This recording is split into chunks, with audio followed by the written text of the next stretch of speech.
నలిగిపోయింది ఇది.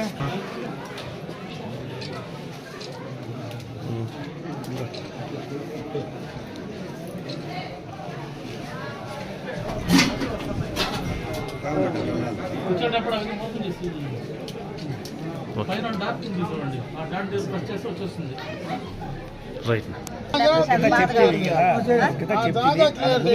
నాగరాజు ఉంటాడు, కూర్చొని ఊర్లో చూసి మాట్లాడి వాళ్ళకి ఏదన్నా 10 రూపాయలు ఇచ్చేదో ఉంటే కూడా మాట్లాడి క్లోజ్ చేయండి.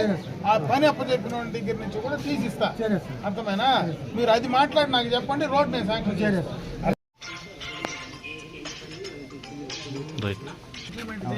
పల్లి ముమ్మడేర్లపల్లి ఈ చుట్టుపక్కల ఉన్నాయి కదా, ఎక్కడెక్కడ ఇండ్లు లేని వాళ్ళు ఉంటే ఇస్తే ఇమీడియట్గా నేను ఇండ్లు ఇస్తాను. నా దగ్గర ఇండ్లు రెడీగా ఉన్నాయి. అర్థమైనా? పట్టా ఇచ్చేసి ఇల్లు ఇచ్చేద్దాం, వెంటనే రెడీ చేయండి.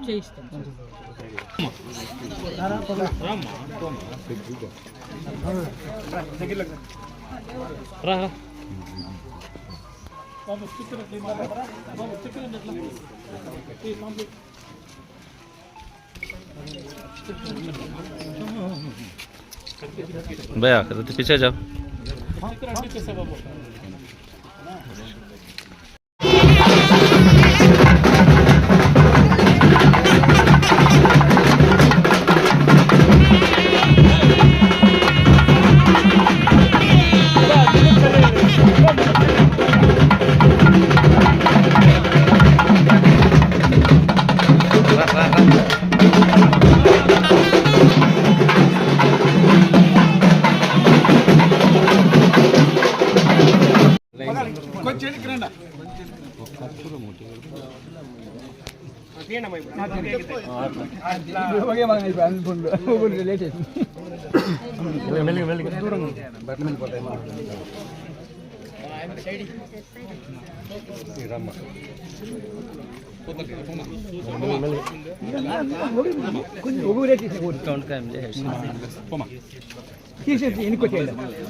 మజ్జిగ పర్వాలేదు ఇచ్చే, అందరికి ఇచ్చే మజ్జిగ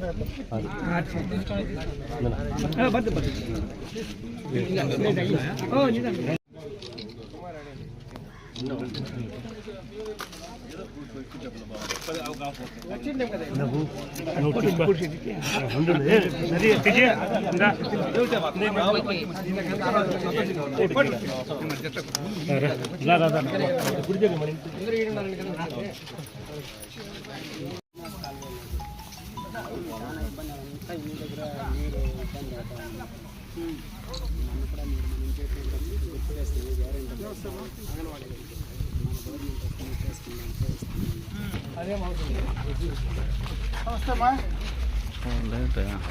వ్యాపారమా బాగుందా? ఎన్ని అంగళ్ళు ఉన్నాయి? 3 అంగళ్ళు ఉన్నాయి. 3 4 ఉన్నాయి. 4 ఉన్నాయమ్మా.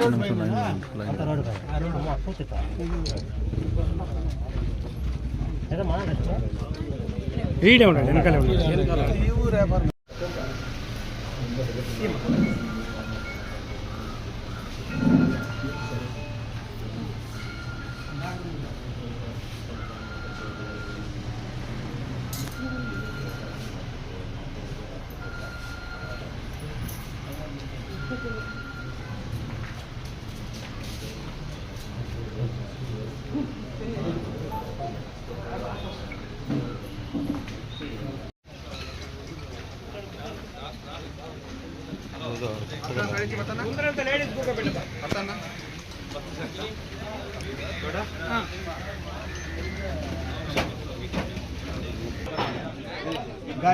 తెలంగాణ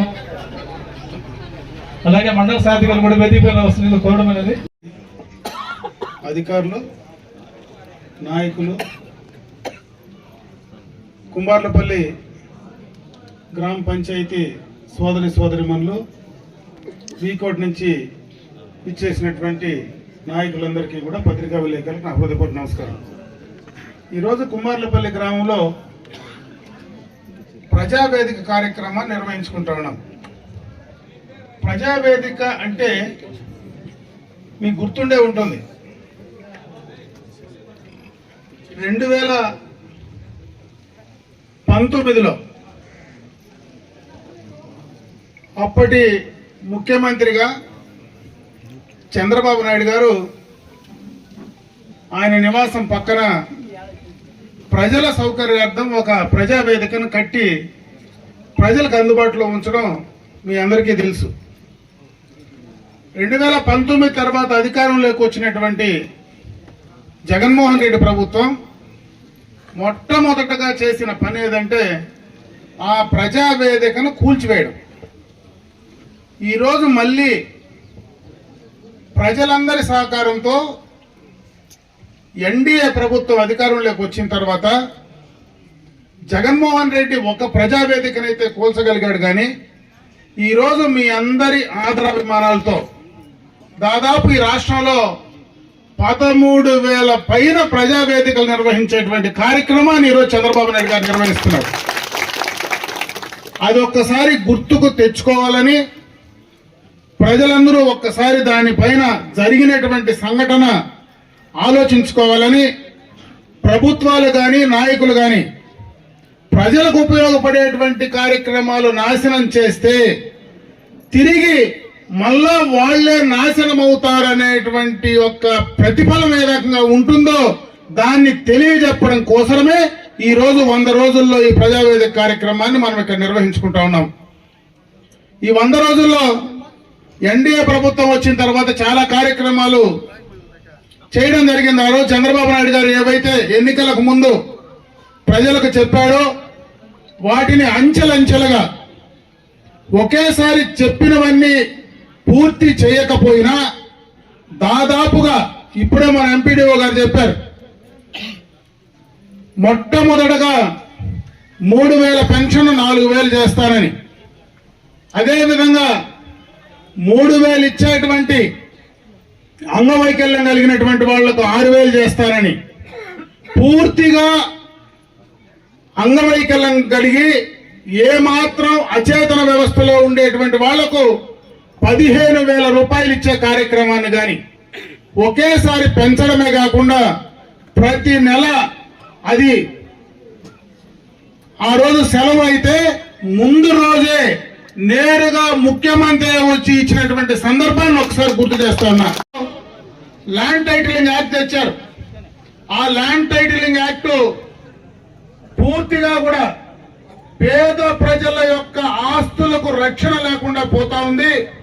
ఈ రోజు నా భూమి నా పేరు మీద ఉంటుందో లేదో ల్యాండ్ సర్వే గాని భూ హక్కు చట్టం గాని దాని ద్వారా పూర్తిగా కూడా రైతులకు ఆ భూమి పైన హక్కులు పోతాయేమో అని భయంతో గాని ఆ రోజు గతంలో మనకు స్వాతంత్రం వచ్చినప్పటి నుంచి ఎప్పుడూ కూడా మనకున్నటువంటి ఆస్తి హక్కు పత్రాలు ఈరోజు మనకు ఇచ్చేటువంటి పత్రాలు మనము చూస్తా ఉన్నాం.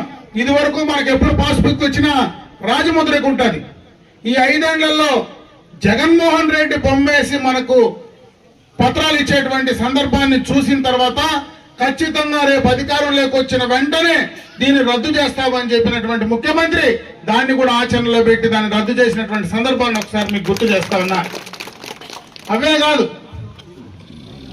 ఈరోజు అన్నా క్యాంటీన్లు, గత ప్రభుత్వంలో అన్నం పెట్టేటువంటి అన్నా క్యాంటీన్లు మనకి ఇక్కడే వీకోట్లో ఒక అన్నా క్యాంటీన్ ఉండేది. ఎప్పుడైనా మనం పల్లెల నుంచి అక్కడికి పోతే ఆ సమయానికి ఆకలి అవుతే అన్నా క్యాంటీన్ పోయి 5 రూపాయలు ఇచ్చి భోజనము టిఫిన్ తినేవాళ్ళం. ఆ అన్నా క్యాంటీన్ కూడా గత ప్రభుత్వం రద్దు చేస్తే ఈ ప్రభుత్వం వచ్చిన తర్వాత మొదటి విడతగా అన్నా క్యాంటీన్లు ప్రతి నియోజకవర్గంలోనూ కూడా శాంక్షన్ చేయడం జరిగింది. రెండవ విడతలో మళ్ళా కూడా మన వీకోట్లో కూడా ఆ కార్యక్రమాన్ని పూర్తి చేసుకునేటువంటి కార్యక్రమం తప్పకుండా జరుగుతుందని చెప్పే సందర్భంగా కూడా మీ అందరి దృష్టికి తెస్తా ఉన్నా. ఈ రకంగా ఆ రోజు ఏదైతే చంద్రబాబు నాయుడు గారు మనకు చెప్పారో వాటినన్నింటినీ కూడా ఆచరణలోకి తీసుకొచ్చేటువంటి కార్యక్రమాన్ని చేస్తా ఉన్నాం.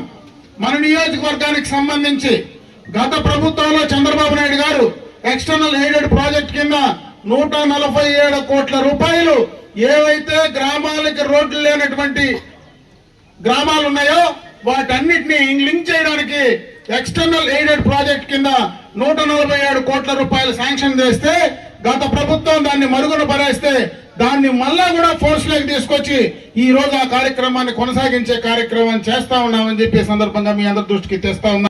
రైతాంగానికంతా కూడా గత ప్రభుత్వంలోనే మనము కోల్డ్ స్టోరేజ్ శాంక్షన్ చేశాం. అది కమ్ముల పైన నిలబడింది. ఈ రోజు ఈ 100 రోజుల్లో మళ్ళా 8 కోట్ల రూపాయలతో ఆ కోల్డ్ స్టోరేజ్ ని పునఃప్రారంభించేటువంటి కార్యక్రమాన్ని కూడా తీసుకోవడం జరిగిందని చెప్పి సందర్భంగా కూడా మీ దృష్టికి తెస్తా ఉన్నా. ఇకపోతే ముఖ్యంగా ఈ ప్రాంతం మొత్తం మీ అందరి ఆలోచనలు వీకోటకు సంబంధించినటువంటి బైపాస్ రోడ్డు. ఈ బైపాస్ రోడ్డు మన ప్రాంతం నుంచి వస్తే ఈ ప్రాంతంలో మనకున్నటువంటి భూముల విలువలు పెరగడం కానీ ఇక్కడ మీకు ఉన్నటువంటి ఆర్థిక పరంగా ఉపాధి పరంగా అవకాశాలు పెరుగుతాయనేటువంటి ఆలోచనతో గత ప్రభుత్వంలో అలైన్మెంట్ ఇటు తీసుకొస్తే ఈ కొత్త ప్రభుత్వం రాష్ట్రం వచ్చినటువంటి ప్రభుత్వం జగన్మోహన్ రెడ్డి గారి ప్రభుత్వం మరి పూర్తిగా కూడా దాన్ని కర్ణాటకకు తీసుకెళ్లేటువంటి పరిస్థితి మీ అందరికీ కూడా తెలుసు.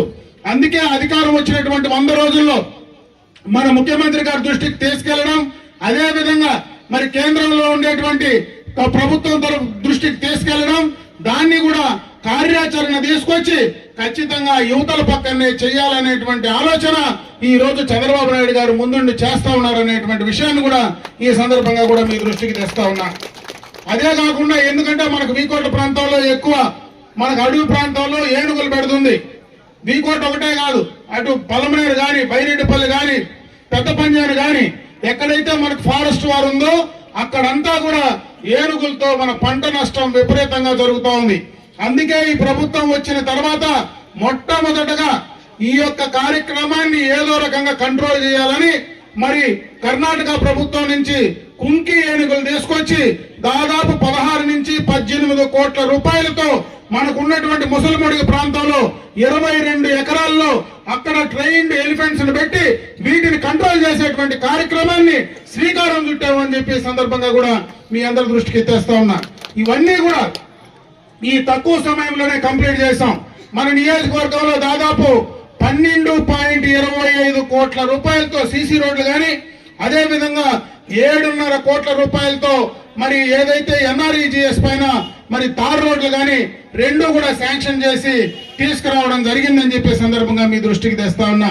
ఇకపోతే గ్రామాల్లో గత ప్రభుత్వంలో మనం ఏవైతే చంద్రబాబు నాయుడు గారి ప్రభుత్వంలో మనం ఆ రోజు ఇండ్లు శాంక్షన్ చేశామో పోయిన ప్రభుత్వం పూర్తిగా కూడా దానికి బిల్లులు నిలిపేసింది. ఆ బిల్లులన్నీ కూడా ఇచ్చేటువంటి కార్యక్రమం తీసుకోవడమే కాకుండా మీకు ఆ రోజు రూపాయి బిల్లు పడినా ఈ రోజు ఎవరికైనా ఇండ్లు కావాలన్నా పూర్తిగా 100కు 100% సమస్య లేకుండా అందరికీ కూడా ఇండ్లు తీయించేటువంటి కార్యక్రమం చేయడం జరుగుతుందని చెప్పే సందర్భంగా మీ దృష్టికి తెస్తాం. అదే విధంగా ముమ్మిడేరుపల్లిలో గాని మరి బాలేంద్రపల్లిలో గాని ఎవరైతే ఇండ్ల జాగాలు లేనటువంటి పేదలు ఉన్నారో త్వరలోనే వాళ్లకు ఇండ్లు పట్టాలిచ్చి అక్కడనే ఇండ్లు కూడా శాంక్షన్ చేసి ఇచ్చే కార్యక్రమాన్ని త్వరితగతిని తీసుకొని అమలు చేసే కార్యక్రమాన్ని తప్పకుండా చేస్తామని చెప్పి ఈ సందర్భంగా మీ దృష్టికి తెస్తా ఉన్నా. ఇవన్నీ కూడా ఈ ప్రభుత్వం వచ్చినటువంటి తక్కువ సమయంలోనే ఈ కార్యక్రమాలన్నీ కూడా చేస్తా ఉన్నాం. ఇంకా కూడా చాలా సమయం ఉంది. చెప్పినటువంటి కార్యక్రమాలన్నీ కూడా అంచెలంచెలుగా కూడా వాటిని పూర్తి చేయడానికి ప్రభుత్వం సిద్ధంగా ఉంది. చంద్రబాబు నాయుడు గారి నాయకత్వంలో ఈ రాష్ట్రంలో అన్ని కార్యక్రమాలు ఎన్డీఏ ప్రభుత్వం చేసి మీకు అందివ్వడానికి మీ ముందుకు వస్తా ఉందని చెప్పి సందర్భంగా దృష్టికి తెస్తా ఉన్నా.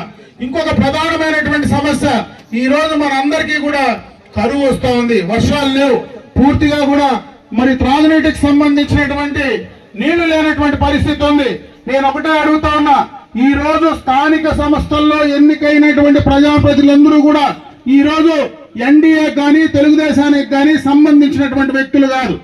గత 5 ఏళ్లలో ఆ ప్రభుత్వంలో ఆ ప్రజాప్రతినిధులకు 14th ఫైనాన్స్ కానీ 15th ఫైనాన్స్ కానీ ఒక్క రూపాయి కూడా ఇవ్వకుండా ఉంటే గ్రామ పంచాయతీలు నిర్వీర్యమైనటువంటి సందర్భాన్ని ఒకసారి గుర్తు చేస్తా ఉన్నా.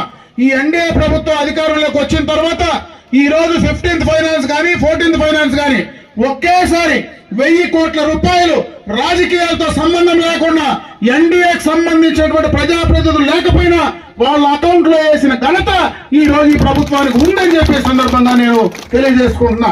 అందుకే అధికారులు ఇక్కడే ఉన్నారు, మీరు దృష్టి పెట్టండి. రాబోయేది గడ్డు కాలం. ఆ డబ్బుల్ని సక్రమంగా పూర్తి స్థాయిలో త్రాగునీటికి సంబంధించి తప్పించి దేనికి వాడకుండా మీరు కంట్రోల్ చేయాల్సినటువంటి బాధ్యత అధికారుల పైన ఉందని చెప్పి ఈ సందర్భంగా తెలియజేసుకుంటున్నా. ఎందుకంటే రాబోయేది మనకు చాలా ఇబ్బందికరమైనటువంటి పరిస్థితి. మనకు సైక్లోన్లు కానీ సక్రమంగా పడకపోతే, ఆ సైక్లోన్ల ద్వారా మనకు వర్షాలు పడకపోతే ఖచ్చితంగా ఈ రోజుటికే తాగునీటికి సంబంధించినటువంటి సమస్యలు ఉన్నాయి. అవి ఇంకా పెరిగి పూర్తి స్థాయిలో నీళ్లు కూడా దొరకనటువంటి పరిస్థితి వచ్చే పరిస్థితి ఉంది. కాబట్టి ప్రభుత్వం ఇచ్చినటువంటి డబ్బులు వేరే దానికి వాడకుండా ముఖ్యంగా పేద ప్రజలకు, గ్రామీణ ప్రాంతాల్లో ప్రజలకు త్రాగునీటిపైన దృష్టి పెట్టి ప్రతి పైసా దానికే ఖర్చు పెట్టమని చెప్పి నేను ఈ సందర్భంగా కూడా వారిని కూడా కోరుకోవడం జరుగుతూ ఉంది. ఇవన్నీ కూడా రాబోయే కాలంలో ఈ రోజు ఎన్ఆర్ఈజీఎస్ పనులు ఎన్ని చేసినా, ఎంతమంది అడిగినా మరి తప్పనిసరిగా కూడా వాళ్ళందరికీ శాంక్షన్ చేయడానికి ప్రభుత్వం సిద్ధంగా ఉంది. కాబట్టి మీకు అక్కడ ఉన్నటువంటి దారి సమస్యలు లేనటువంటి ప్రాంతం ఉంటే, అప్పుడే నేను బాలేంద్రపల్లికి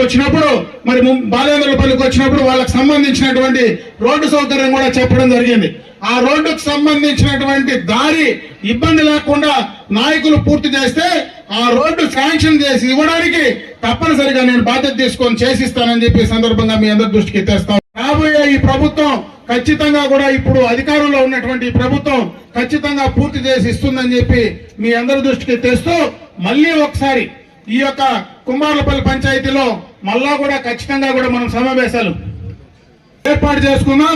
తప్పనిసరిగా కూడా వాటినన్నింటినీ కూడా పూర్తి చేసేటువంటి కార్యక్రమాన్ని తప్పకుండా కూడా మీకు అందించడానికి నేను సిద్ధంగా ఉంటానని చెప్పి తెలియజేసుకుంటూ, ఈ రోజు నాకు ఈ అవకాశం కల్పించినటువంటి అందరికీ, ఏదైతే బాలేంద్రపల్లి గ్రామ పంచాయతీలో ఉన్నటువంటి ప్రతి ఒక్కరికి కూడా మనస్ఫూర్తిగా నమస్కారాలు తెలియజేసుకుంటూ సెలవు తీసుకుంటున్నా. జై హింద్.